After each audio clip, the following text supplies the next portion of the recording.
for anyone who doubts that the system is flawed, for anyone who thinks that everyone who's arrested and charged with a crime deserves to be, and that happens in a fair manner, should just watch the people coming to the courthouse, because by and large you will see people of color, people of lower socioeconomic classes. If you see people who are dressed in nice suits or expensive jewelry or that kind of thing, that will really stand out to you, because that's not who's being filtered through our criminal justice system. And I think that public defenders are really the champions of those people who have been caught up in this system because of prejudice and not because of anything that's inherently wrong with them.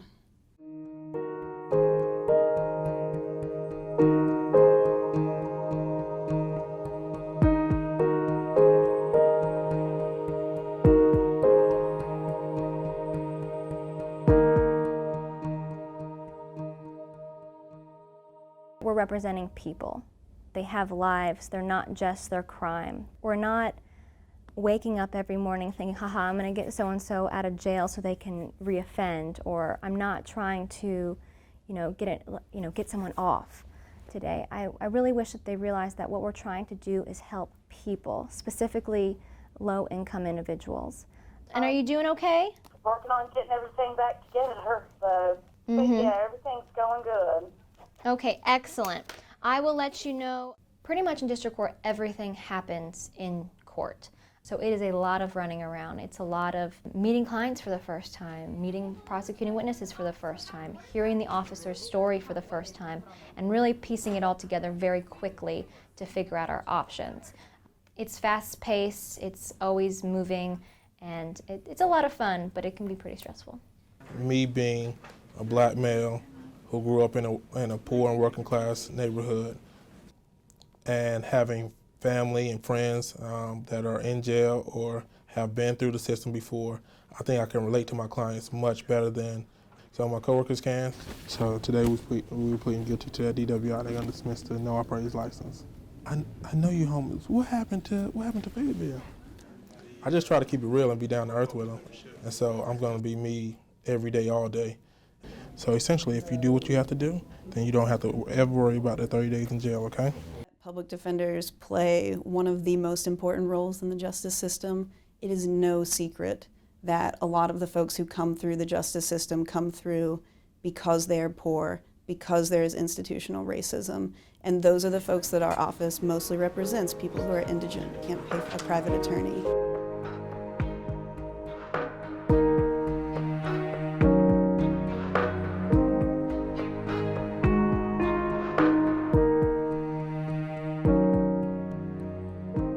I love being a public defender because of the people we work for. And I love that every single day when I go in and meet a client for the first time, whether it's here in my office, over at the jail, over at the courthouse, that I have to start immediately working on earning their trust from the very first second. You know, people come in and they just find out that they've been assigned to a lawyer, and that's not the person they would have picked. You can't just rest on your laurels thinking that somebody's gonna know that what you're telling them is right. Because, I mean, you took your plea back in September, yeah, right? Yeah. And then you were supposed to have a probation officer. Yeah, I think. I had one. You have to work at empathy, at explaining things, at always being on top of your game, and showing people that having a government lawyer is not going to put them at a disadvantage.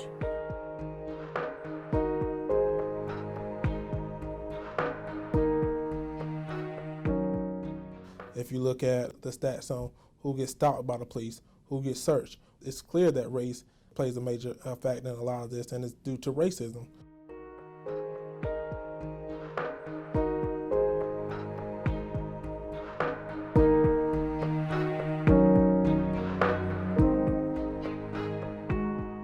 Our review of the evidence found no alternative explanation for the disproportionate impact on African American residents other than implicit and explicit racial bias. No other basis. I grew up in this town, and it's not something that people talk about very much. And it's clear to me, and it should be clear to anyone with their eyes open. It may not be overt, but it is not an accident that the majority of people in the jail, the majority of people in the arrest mugshots online, that the majority of my clients are Black or brown. That is not a coincidence. Not when, just when you think about drug use, for example, Black people and white people have almost exactly the same rates of drug use, but Black or brown people are significantly more likely to be arrested, charged, and convicted for the same type of crime. I realize that I'm a small white girl, so I think there's some clients that at first are, whoa, you're not going to get this. And I don't get it in many ways. I can never say that I've ever experienced anything like that. But certainly we've gotten angry together, clients and I. And they put me on ankle monitor for no reason. I ain't had no reason. I ain't had no late time. I ain't had no another charge and none of that extra. Everything got beat and thrown away.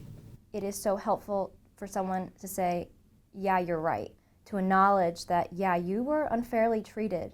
You were stopped and you were asked all these questions probably because you're Black and probably because you live in a poor neighborhood. Probably my junior year of college, I remember getting pulled over by police for a broken tail light and the police insisting on searching the car. We said no. Not that we had anything to hide, but we didn't want them to search the car. We wanted to be on our way. A lot of things went on that night. I was almost tased that night trying to assert my rights. We got pulled out of the car when we shouldn't have. The police did end up searching the car. They found nothing, as we knew they wouldn't have, and they let us go.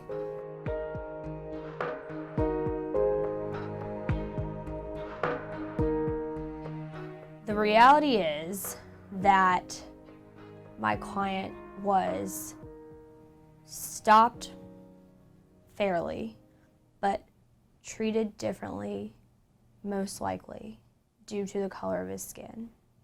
This is 2 years ago. My client's 17. He's an adult in North Carolina for criminal justice. He's driving his brother's car, the tail lights out. He gets pulled over by 2 officers at a gas station in public, and they get him out of the car. They tell him to put his hands behind his back for a headlight being out. He doesn't do it fast enough for them. They jump on him, put their knees in his back. 4 other officer cars roll up with 2 officers in them each, and maybe they've heard what's going on the radio, maybe they haven't, but these officers just jump in, wailing on my guy. I showed the case to the assistant district attorney, the video. I have the video of it. It's not in dispute what happened. And I get told that that's a use of force, but it's not serious enough to get it dismissed. The case ultimately did get dismissed, but only because the officer couldn't remember where the weed in the car was. The ideal would be for that case to get national attention. The ideal would be for those officers to be disciplined and removed. And the ideal would be for my client to get an apology from the chief of police and a promise that Charlotte's going to do whatever it has to do to make sure that never happens again. The reality is nobody hears about it. Nothing happens. This one person had his criminal record kept clean because that was egregious. But I see those officers in court every day. I don't know how you could have any faith in a system if you didn't have public defenders advocating on the other side. I'll sign it. You can ask the clerk upstairs. Okay. Testing the evidence, putting the accusations to trial. One charges dismissed, and Nick had actually agreed to do it. And requiring the proof that everybody has agreed upon before bringing the government's weight down on someone. When they don't, things break down. When people lose confidence in the system, it's a dangerous place to be. But I don't have time to do that because I'm out here to make sure that they live to be. Finally, the media is kind of paying attention to this and people are acknowledging that, hey, maybe we have a problem here. which of course we've had this problem for quite some time. For every Eric Gardner or Mike Brown that occurred this year, there were tons and tons of those that occurred last year and the year before that and the year before that. Tragic police shooting in North Carolina. A police officer charged with opening fire and killing an unarmed former college football player in the middle of the night.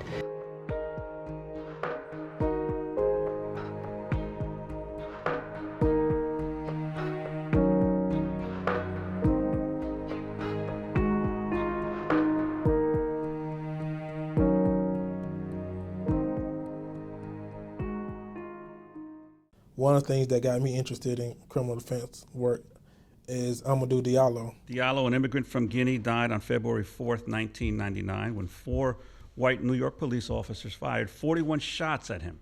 He was standing in the vestibule of his Bronx apartment unarmed.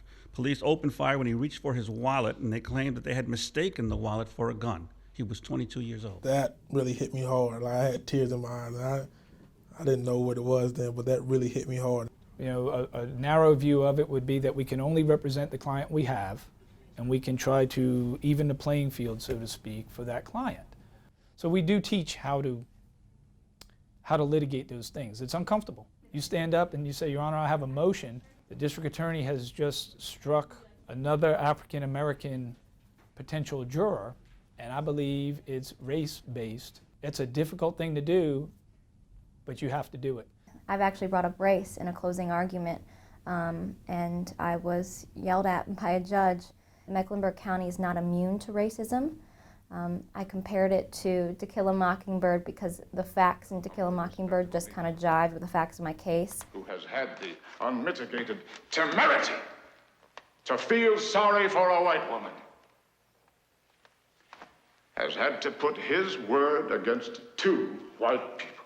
But my point was, just because we're here, we're in present day, doesn't mean that racism doesn't exist, and the judge did not like that argument. We cannot be afraid to talk about these issues because ultimately these issues affect the outcome in this case and how justice is administered. Last year I sat second chair on 2 murder cases. One of those cases, the guy got convicted of life. Life, ain't no time to that. He don't get to come back. The fact that I was able to sit beside him in his darkest moment and his most trying moment and be of comfort to he and his family, that shit's dope. And I love that shit. Loving my clients alone is not enough to get done what needs to be done sometimes. Sometimes you have to feel the rage. So she's an excellent lawyer, excellent, yes. And for a public attorney, I think that I was blessed for having her, And anybody who's paying attention to the criminal justice system should be enraged.